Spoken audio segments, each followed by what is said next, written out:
नमस्कार, मी धनंजय सानप ॲग्रोवन शोमध्ये तुमचं स्वागत। राज्याचे कृषी मंत्री दत्तात्रय भरणे यांनी आज म्हणजेच 13 मार्च रोजी अर्थसंकल्पीय अधिवेशनात विधानसभेत बोलताना विविध योजनांच्या संदर्भात महत्त्वाचे दावे केलेले आहेत। त्यामध्ये नमो शेतकरी महासन्मान निधी योजना आहे, त्यासोबतच शेतकरी कर्जमाफी आहे, मुख्यमंत्री बळीराजा पानंद योजना आहे आणि त्यासोबतच महा-डीबीटीचे जे काही पैसे शेतकऱ्यांचे रखडून पडलेले आहेत म्हणजेच अनुदान रखडून पडलेले आहेत, यावेळी त्यांनी या सगळ्या योजनांतनं कसं शेतकऱ्यांचं भलं होतंय असाही त्यांचा एकूण बोलण्याचा सूर होता।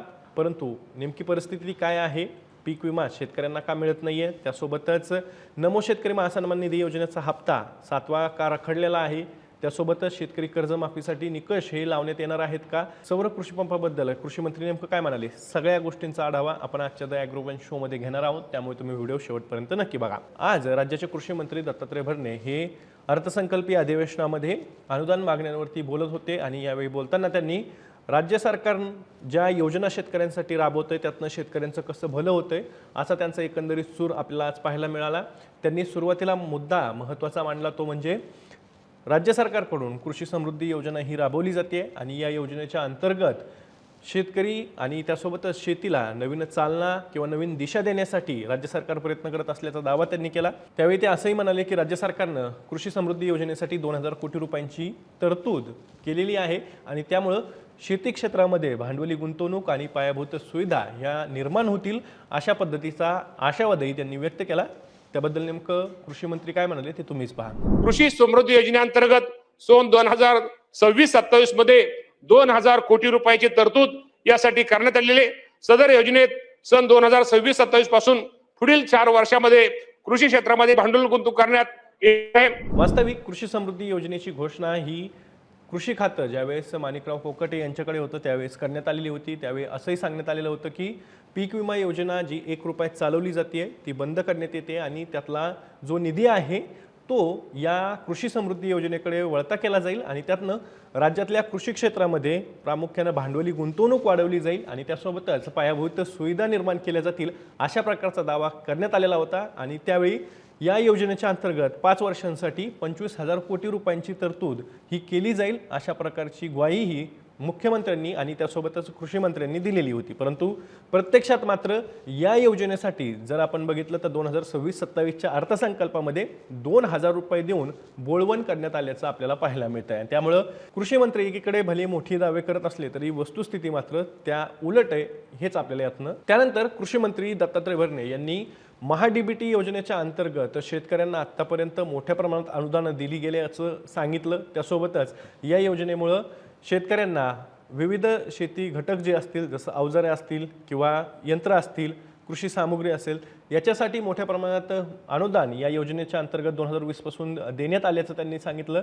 आणि यावेळी ते असंही म्हणाले की आत्तापर्यंत मोठ्या प्रमाणात शेतकऱ्यांना या योजनेच्या अंतर्गत अनुदान मिळालेलं आहे आणि त्यामुळे शेतकऱ्यांचा जो काही खर्च आहे त्यामध्ये बचत झाल्याचा दावाही त्यांनी केला।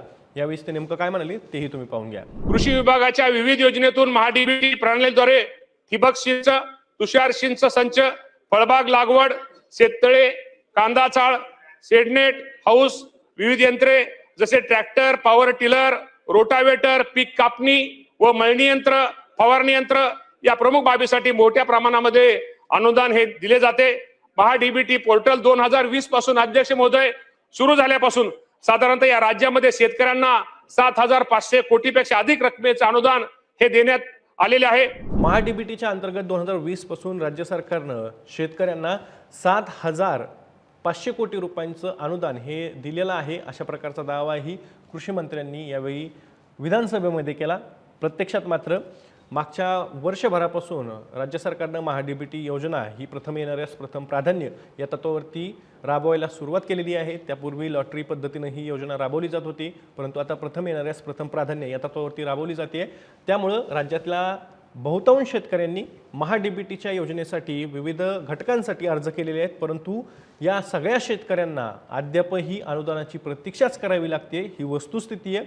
बऱ्याचशा शेतकऱ्यांना अर्ज त्यांचे संमत झाल्यानंतर त्यांना स्वीकृती मिळालेली आहे, परंतु त्यासाठी अजूनही संमतीपत्र राज्य सरकारकडून मिळालेलं नाही आहे आणि त्यामुळे मोठ्या प्रमाणात महा-डीबीटीच्या यांत्रिकीकरणाच्या योजनांसाठी आणि अनुदानासाठी शेतकऱ्यांना अद्यापही प्रतीक्षा करावी लागते, ही वस्तुस्थिती आहे आणि त्यामुळं शेतकऱ्यांची मोठी अडचणसुद्धा झालेली आहे. परंतु कृषी मंत्री मात्र त्यातनं मागच्या आकडेवारी सांगून ही योजना शेतकऱ्यांना किती लाभदायक ठरलेली आहे आणि त्यातनं किती मोठ्या प्रमाणात फायदा झाला आहे अशा प्रकारचाच एक सूर या सगळ्यांमध्ये त्यांनी धरलेला आहे. पीक विमा सुधारित योजना राबवून सुद्धा राज्यातील शेतकऱ्यांना मोठ्या प्रमाणात मदत ही झाली असल्याचं त्यांनी सांगितलं.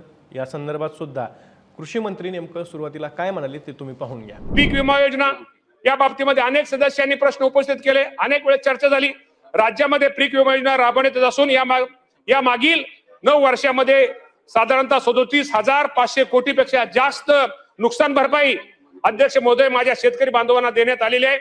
अध्यक्ष महोदय, पीक विमा योजना राबवताना मागील येणाऱ्या अडचणी व अनेक तक्रारी लक्षात घेता शेतकऱ्यांच्या हितासाठी उत्पादनावर आधारित सुधारित पीक विमा योजना राबवण्याचा निर्णय या राज्याचे मुख्यमंत्री देवेंद्र फडणवीस साहेब आणि दोन्ही उपमुख्यमंत्री आणि स्वर्गीय अजितदादा पवार साहेब यांच्या मार्गदर्शनाखाली पूर्वी घेण्यात आलेला आहे. खरीप हंगाम 2025-26 राज्यात उत्पादनावर म्हणजे पीक कापणी प्रयोगावर आधारित सुधारित पीक विमा योजना राबवण्यात येत आहे. त्या अनुषंगाने नुकसान भरपाई निश्चित करण्यासाठी कारवाई अध्यक्ष महोदय प्रगतीपथावर आहे. राज्यात बीड पॅटर्न 80-110 मॉडेलवर आधारित पीक विमा योजना राबवण्यात येत असून त्यात विमा कंपन्यांच्या नफ्यावर विमा हप्त्याच्या तुलनेत 20% पर्यंत निर्बंध घातलेले आहेत. त्यामुळे विमा कंपन्या अवाजवी नफा मिळवू शकत नाहीत. आता राज्य सरकारनं 1 रुपयातली पीक विमा योजना मागच्या वर्षी म्हणजेच खरीप हंगामात 2025 पासून बंद केली आणि सुधारित पीक विमा योजना लागू केली. यामध्ये वेगवेगळे जे ट्रिगर होते ते काढून टाकण्यात आले आणि त्यामध्ये राज्य सरकारनं फक्त एकच ट्रिगर ठेवला आणि त्यामुळं त्या पद्धतीनं राज्यभरात पीक विमा योजना ही राबवण्यात आली. आता या योजनेच्या अंतर्गत आपण जर का बघितलं तर 2025च्या खरीप हंगामात मोठ्या प्रमाणात नुकसान हे शेतकऱ्यांचं झालेलं होतं. रब्बी हंगामात सुद्धा अवकाळी आणि अतिवृष्टीचा मोठ्या प्रमाणात शेतकऱ्यांना फटका बसलेला होता. या सगळ्या पार्श्वभूमीवरती सुद्धा अद्यापही शेतकऱ्यांना 2025च्या खरीप आणि रब्बी हंगामातील पीक विमा हा मिळालेला नाही आहे. एकीकडे मुख्यमंत्र्यांचा असा दावा होता की शेतकऱ्यांना हेक्टरी 17,500 रुपये हा पीक विमा मिळेल अशा प्रकारचा दावा मुख्यमंत्री देवेंद्र फडणवीस यांनी केलेला होता. परंतु अद्यापही 1 रुपयाही शेतकऱ्यांना पीक विमा योजनेतनं मिळालेला नाही.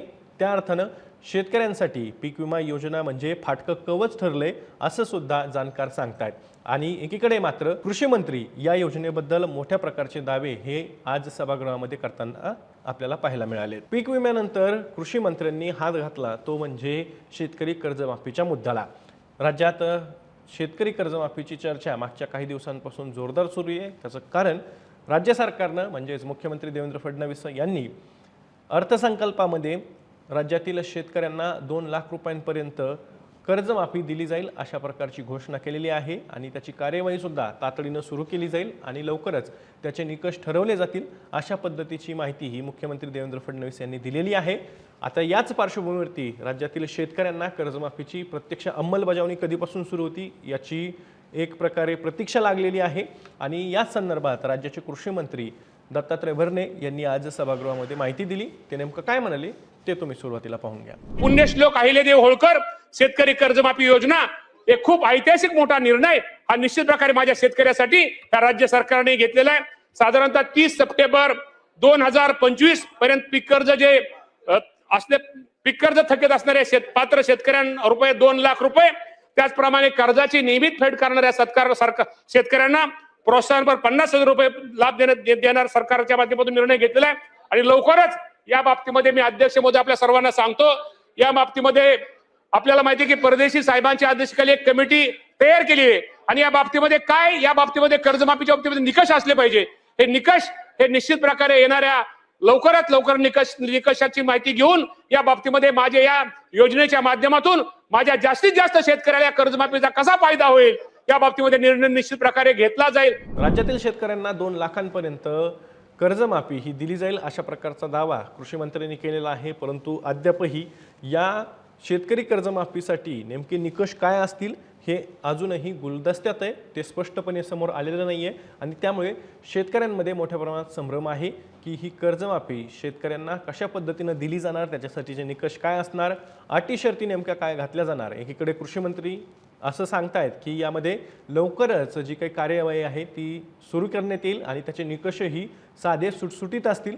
परंतु राज्यातील शेतकऱ्यांना मात्र या सगळ्यांबद्दल नेमकी कर्जमाफी कशी आणि कुणाला दिली जाणार याबद्दल संभ्रम निर्माण झालेला आहे. दुसरीकडे या कर्जमाफीमध्ये जर का आपण बघितलं तर शेतकरी नेते आणि शेतकरी संघटना त्यासोबत शेतकऱ्यांची मागणी होती की 31 जून 2026 पर्यंतची कर्जमाफी करण्यात यावी. परंतु राज्य सरकारनं मुख्यमंत्र्यांनी ज्यावेळेस घोषणा केली कर्जमाफीची त्यावेळेस 30 सप्टेंबर 2025 पर्यंतच शेतकरी यासाठी पात्र असतील अशा प्रकारची माहिती त्यामध्ये दिलेली होती. त्यामुळेही या योजनेबद्दल म्हणजे शेतकरी कर्जमाफीतनं किती शेतकऱ्यांना लाभ मिळेल याबद्दलही शेतकऱ्यांच्या मनात अद्यापही संभ्रम आहे. कारण की पुढच्या काळात या योजनेचे म्हणजे शेतकरी कर्जमाफी योजनेचे जे काही निकष असतील तेही समोर येतील आणि त्यामुळं शेतकऱ्यांच्या मनात अद्याप तरी संभ्रम कायम आहे. त्यानंतर कृषी मंत्री दत्तात्रय भरणे यांनी नमो शेतकरी सन्मान निधी योजनेच्या संदर्भात सुद्धा महत्त्वाची माहिती आज विधानसभेमध्ये दिली. यावेळी त्यांनी असंही सांगितलं की लवकरच शेतकऱ्यांच्या बँक खात्यावरती नमो शेतकरी महासन्मान निधी योजनेचा 8वा हप्ता हा वितरित केला जाईल. आता लवकरच म्हणजे कधी याबद्दल मात्र स्पष्टता अद्यापही नाही आहे. कृषी मंत्री या नमो शेतकरी महासन्मान निधी योजनेच्या 2000 रुपयांच्या हप्त्याबद्दल नेमकं काय म्हणाले ते तुम्ही पाहून घ्या. नमो शेतकरी महासन्मान निधी योजनेअंतर्गत 7 हप्त्यामध्ये रुपये 13,017 कोटी रुपये अदा करण्यात आलेले. सदरच्या योजना मिळून अध्यक्ष महोदय पटोले साहेब केंद्र आणि राज्याची मिळून साधारणतः माझ्या शेतकऱ्यांना आतापर्यंत 52,316 कोटी रुपयाची भरीव रक्कम शेतकऱ्याच्या हाती खात्यावर जमा करण्यात आलेली आहे. नमोचा आपल्याला माहिती आहे की आपली राज्य सरकारची योजना आहे. त्याचाही आपण फायनान्सला ती फाईल पाठवलेली. त्याचा एक येणाऱ्या दिवसामध्ये त्याचंही वाटप आपण निश्चित प्रकारे शेतकऱ्यांना करणार. तर सरकारला एवढं सांगतो की केंद्र सरकारचा असू द्या किंवा राज्य सरकारचा असू द्या निश्चित प्रकारे जास्तीत जास्त माझ्या शेतकऱ्याला भरीव अशी मदत केली आहे. नमो शेतकरी महासन्मान निधी योजनेच्या 7 हप्त्यापोटी आतापर्यंत राज्यात 13,017 कोटी रुपये हे शेतकऱ्यांना देण्यात आल्याचं कृषी मंत्र्यांनी त्यांच्या उत्तरामध्ये सांगितलं. परंतु अद्यापही राज्यातील शेतकऱ्यांना साधारण PM किसानचा हप्ता मिळाल्यानंतर तातडीनं नमो शेतकरी महासन्मान निधी योजनेचा हप्ता मिळणं अपेक्षित असतं. परंतु अद्यापही राज्यातल्या शेतकऱ्यांना नमो शेतकरी महासन्मान निधी योजनेचा 8वा हप्ता मिळालेला नाही आहे आणि त्यामुळे शेतकऱ्यांमध्ये त्याबद्दलही एक प्रकारे नाराजी या सगळ्यातनं आपल्याला पाहायला मिळते. आता या संदर्भात कृषी मंत्र्यांनी लवकरात लवकर हा निधी दिला जाईल असं सांगितलं.